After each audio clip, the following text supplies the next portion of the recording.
my, the phone's ringing. I wonder who that could be, Bear. Who would be calling at this time?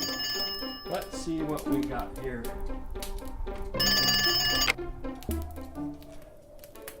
Hello?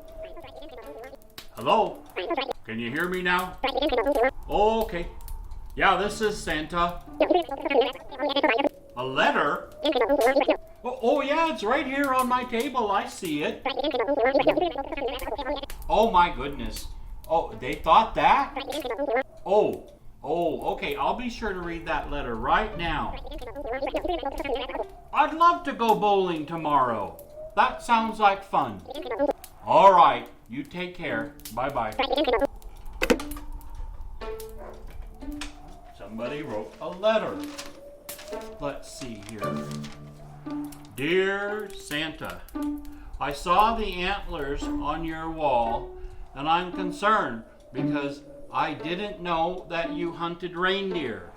Love, Billy Bob. Oh, Billy Bob, Santa would never hunt a reindeer or kill one. That would make me a bad Santa. No. No, this, you see, reindeer lose their antlers every year. And this was one of Dancer's first antler. So I made a little sign here. So it says Dancer's first baby antler. And I'll just put that right here, okay? So you can know that Santa doesn't hunt reindeer ever. All right. Well, now, Bear, how about a story? Would you like a story? Me too. Okay. Well, let's just get comfortable here.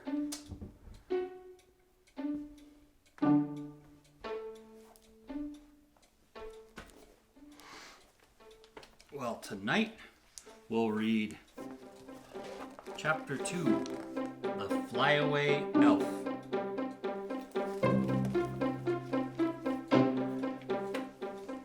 Acorn could hear the wind blowing loudly as the sleigh bucked and jolted along at tremendous speed headed south. Of course, any direction you fly away from the North Pole is south. That's why it's the North Pole. Now, if you stop and think about it, Santa has to fly his sleigh pretty fast to make a delivery at every house on Christmas Eve. But he has a special magic, and so do his reindeer. This magic makes him move so fast that you can hardly see him. How fast, you ask? Have you ever seen a hummingbird fly from one flower to the next with wings that beat so quickly that you can hardly see them? Faster than that. Have you ever seen a shooting star fly across the sky from one side to the other? Faster than that. Why, Santa Claus can fly so fast that he can deliver all the toys in town faster than you can say Rudolph the Red-Nosed Reindeer.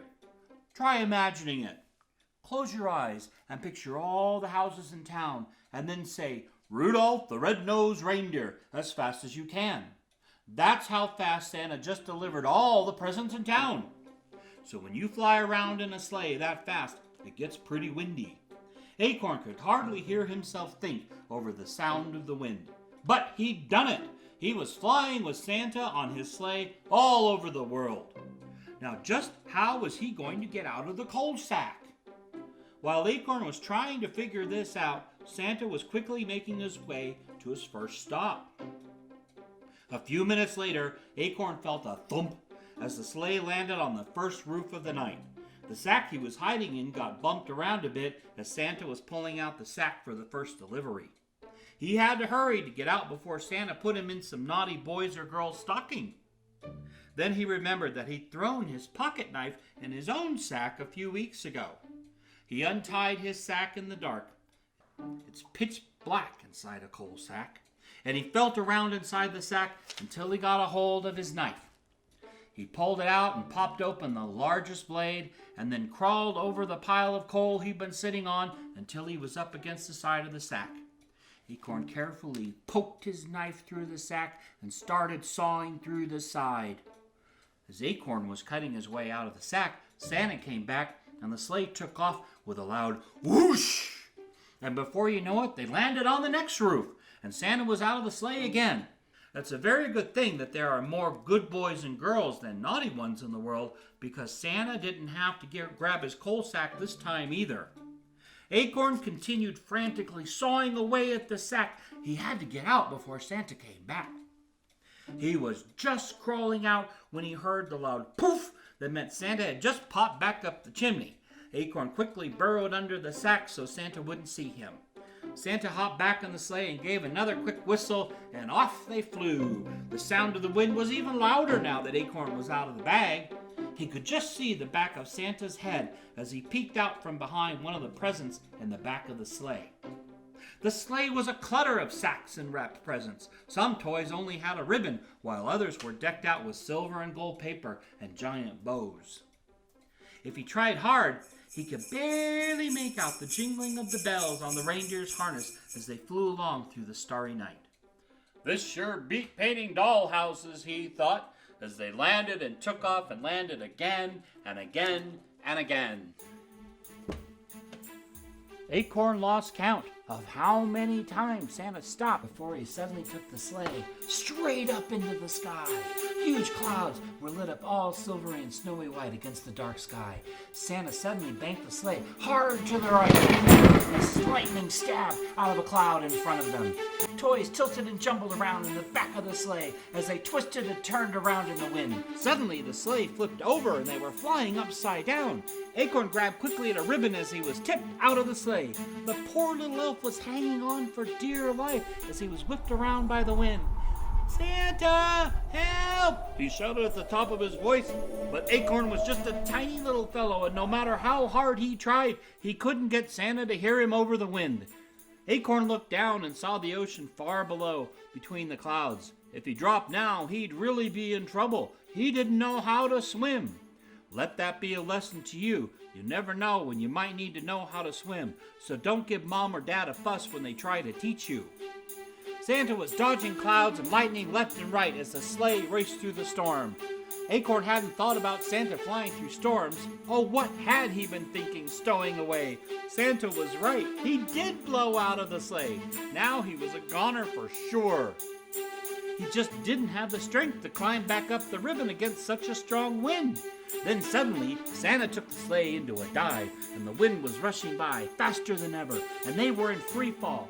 Toys started to slowly float up off the floor of the sleigh, and for a moment, Acorn was floating like he was in outer space. He quickly started pulling himself back toward the sleigh before Santa changed directions.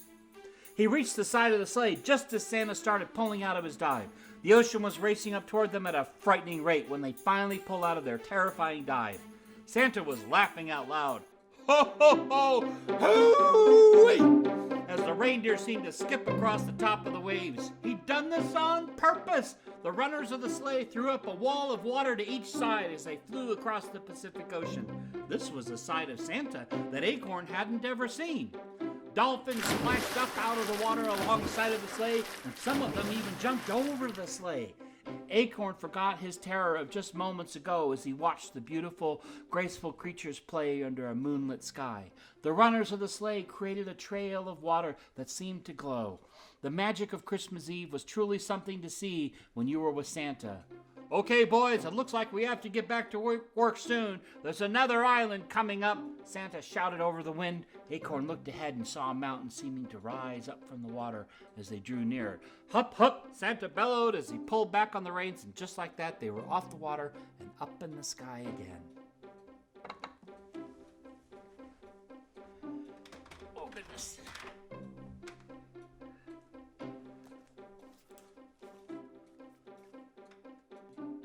Santa landed the sleigh on the first rooftop and grabbed a sack of toys and the coal sack. Oh boy, somebody must have been naughty. Acorn was glad he'd gotten out of the sack when he did.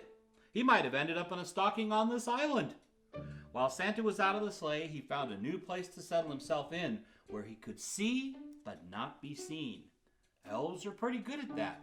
Why, you just might have an elf or two around your house keeping an eye on who is naughty and nice, and then reporting to Santa. Didn't you ever wonder how he does it? In the twinkling of an eye, Santa was back in the sleigh, and they were hopping to the next roof. Jump after jump, roof after roof, chimney after chimney. Santa went on and on through the night. Acorn was starting to feel pretty sleepy. How did Santa have so much energy? Acorn decided to crawl into a sack and cuddle up with a teddy bear. He was just too tired to stay awake. Maybe just a short nap was all he needed to keep going. Bump! Thump! Bump! Acorn was jolted awake and landed in a pile of presents under a Christmas tree. Before he knew what was happening, he saw Santa's boots disappear up the chimney. Oh, for goodness sake!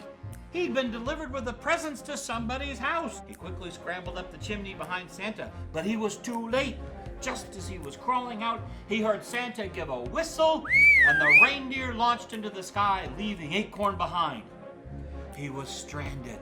Santa had left him behind.